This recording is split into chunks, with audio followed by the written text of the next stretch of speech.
Hello and welcome back to the 20th Century Dude channel. So this isn't originally the Features of the Month video I set out to make.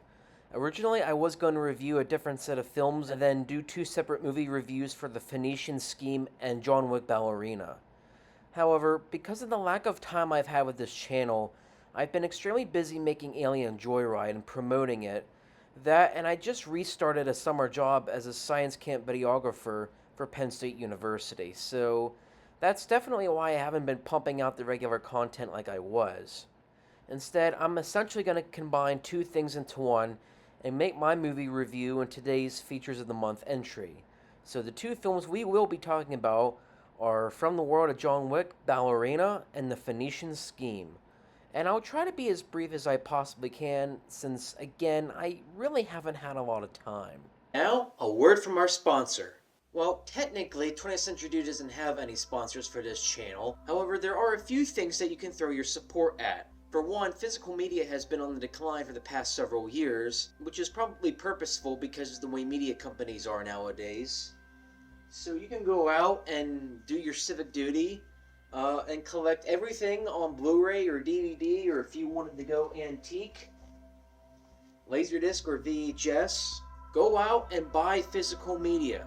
Collect stuff that you really love, or even things that you only maybe sort of like. Because the day is coming when everything that is online will soon come to a crashing halt, and you won't be able to access things such as medical records, or access Google, or even watch movies.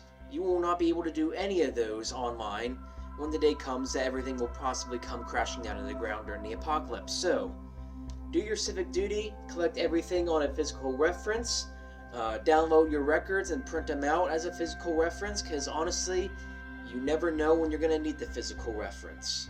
Now, on for our main programming. Don't touch the dial. The first one we'll be talking about is Ballerina, and I always was a little skeptical of this film before it even came out. John Wick isn't a franchise that really has a lot of spin-off potential, and I'm the kind of guy who thinks that when he died in Chapter 4, the series should have just ended there, period. No more movies, no TV shows, spin-offs, or even a Chapter 5. The end needs to remain the end. So when I heard that this Ballerina spin-off was announced to be in production, part of me wondered whether this was really necessary or not.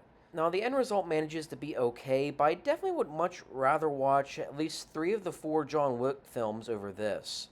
It sort of acts as a little companion piece to the third movie, but it also sets up some more that I honestly wonder will even go anywhere. If they expect to get an entire trilogy out of the Eve Macaro character, then I don't feel like there's much investment in that. Regardless, what did I actually think of the movie itself?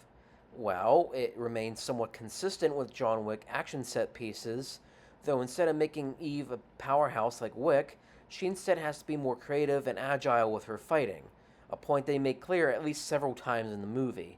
John Wick is also a force of nature by comparison, but Eve Macaro has more of an elegant, almost ballet style of fighting, probably for obvious reasons. We also get an interesting action set piece with Eve behind a flamethrower, and I do appreciate the fact that the movie doesn't try to rush her fighting development like some other unnecessary woke girl boss crap. Ana de Armas is also a smaller person and maybe not built like Keanu Reeves is, but John Wick is meant to be a force to be reckoned with. But as far as the plot is concerned, the story is pretty alright.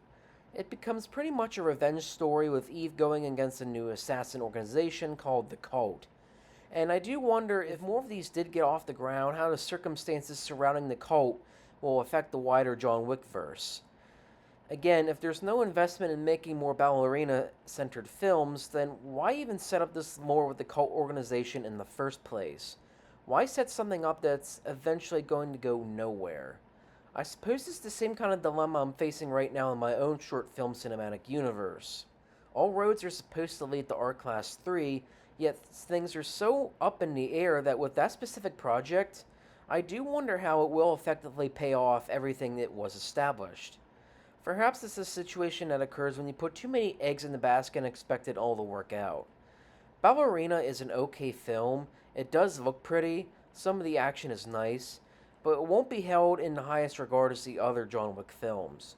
And as far as John Wick franchise longevity is concerned, Maybe 4 was the end of the road the whole time. Don't add what never needed to be added in the first place. The last film we'll be talking about is the new Wes Anderson film, The Phoenician Scheme. Honestly, this is only the second film from Wes Anderson that I've seen, the other one being Asteroid City from a few years ago, so unfortunately I don't have other Wes Anderson films to compare it to. Trust me, I will get to films like The French Dispatch, Fantastic Mr. Fox, Life Aquatic, and Grand Budapest Hotel eventually. Anyways, I am at least familiar with the now iconic Wes Anderson cinematic style, if we want to call it that. He certainly has a flair for making the image unique and interesting that I don't think many other directors can replicate. A lot of the unique staging definitely reminds me of theatrical stage plays to some extent, though perhaps that is the point. Film cannot exist without stage theater in my opinion. That is part of its origins after all, but that's a topic for another day. Anywho, the film is about Zaza Corda, played by Benicio del Toro, who appoints his daughter, who happens to be a nun, as the heir to his estate, even though she presumably rejects the ways he conducts his business. I mean, rightfully so, because his business practices are what one would consider to be morally questionable at times. He's constantly under the threat of being assassinated by terrorists and other tycoons. As far as things I do like a lot of the acting in the film. Del Toro and Michael Cera are particularly the standouts, and I love the accent Cera had for this movie. There was just something lovable and charming about it. The staging of the shots was also pretty nice, and I do feel like the soundtrack mix was pretty interesting at times. However, while most people, including myself, would probably prefer this over Asteroid City, I do feel like there are aspects of Asteroid City that I'd prefer over this one. For one, Scarlett Johansson feels like she had more of a story purpose in Asteroid City than in this movie. In other words, she had more of a reason to be there, because in the Phoenician Scheme, she just feels like another actor just, in the moment. And I feel like Asteroid City had more of a proper pacing to it, flowing properly from one scene to the next. The Phoenician Scheme didn't lag by any means.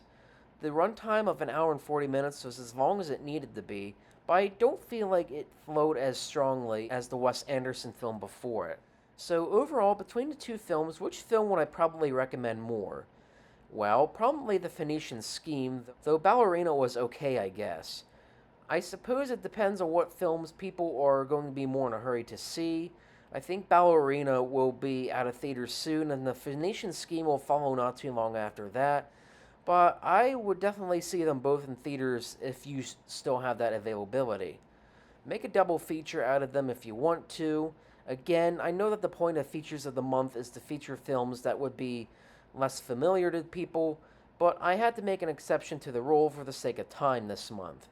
June apparently got way too swamped for me, so I had to make adjustments accordingly. I'm just glad I even managed to get this video out when I did. Anyways, that's all we have for today. Thank you for tuning into the 20th Century Dude channel. Stay tuned for more 20th Century Dude content and keep up with the Features of the Month series. Hope to catch you on the fly. See ya.